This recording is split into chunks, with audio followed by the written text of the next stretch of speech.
Վերաքննիչ քրեական դատարանը մերժեց Արշակ arczepiskopos Խաչատրյանի կալանքի դեմ ներկայացված բողոքը։ Դատավոր Վաչե Մարգարյանի նախագահությամբ դատարանը որոշեց Արշակ Սրբազանը կմնա կալանքի տակ։ Սա մեկ գործ է, բայց արդյոք մեկ դեպք է։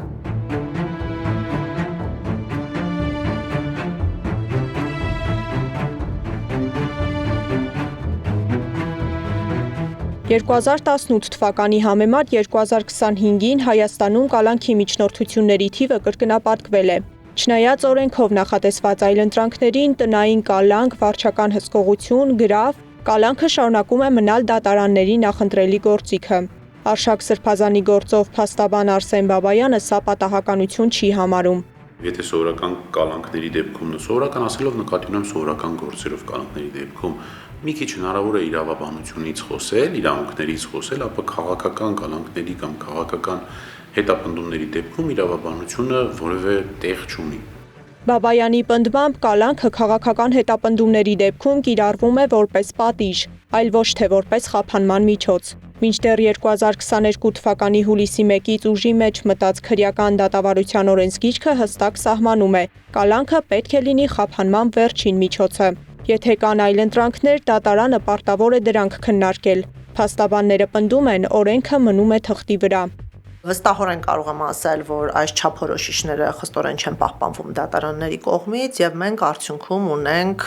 կալանքների կիրառման այնպիսի ցուցանիշներ, որոնք հակասում են մարդու իրավունքներին, մասնավորապես անձնական ազատության իրավունքին։ Քաղաքական գործերով կալանքի երկարաձգման դեպքում փաստաբան Արսեն Բաբայանի պնդմամբ հստակեցված չեն նաև պահանջները։ Մինչդեռ ՄԻԵԴ-ը սահմանում է կալանքի երկարաձգման դեպքում պարտադիր է փաստերով հիմնավորումը։ Հունվարի 9-ին Բաբայանը ներկա է եղել «Իմ Նեմն իմի» փոդքասթի հաղորդավար Նարեկ Սամսոնյանի դատական նիստին։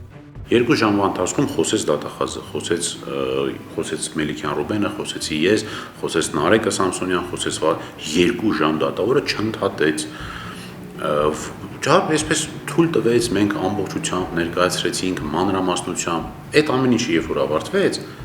եթե եղել եք նիստին հետևել եք, հիմա կհիշեք, դատավորն ասաց հետևյալը. լսելով կողմերին, դատարանը որոշեց 3 ամսով երկարաձգել։ Վերջ, չկա պատճառաբանություն հիմնավորում։ Դատարանները կալանքը կիրառելու դեպքում հիմնավորման մեջ պետք է հստակ սահմանեն այն ռիսկերը, որոնք առաջանում են այլ խափանման միջոց կիրառելու դեպքում, պնդում է միջազգային եւ համեմատական իրավունքի կենտրոնի նախագահ Սիրանուշ Սահակյանը։ Անգամ երբ հիմնավոր կասկածի շեմը հաղթահարված է, դատարանները պետք է կարողանան փաստերի, ապացույցների հիման վրա հիմնավորել ռիսկեր։ Դատարանները իրականացնում են վերացական գնահատում։ Օրինակ ասում են մեծ է հանցանք կատարելու հավանականությունը, բայց հավանականությունը գնահատելու համար ինչ փաստական տվյալներ են առկա,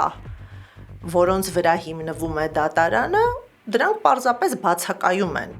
Արդարադատության նախարար Սրփուհի Գալյանը տվյալներ է հրապարակել, ըստ որի այս տարի դատապարտյալների թիվը 24-ով ավելի է, քան կալանավորներինը, ինչը վերջին 5 տարիների ամենալավ ցուցանիշն է։ Վերջին 5 տարիների համար պատմական ցուցանիշ ենք գրանցել դատապարտվածների եւ կալանավորվածների հարաբերակցության մասով։ Այսօրվա դրությամբ մենք 24 հոգով ավել դատապարտյալ ունենք, քան կալանավոր անձ։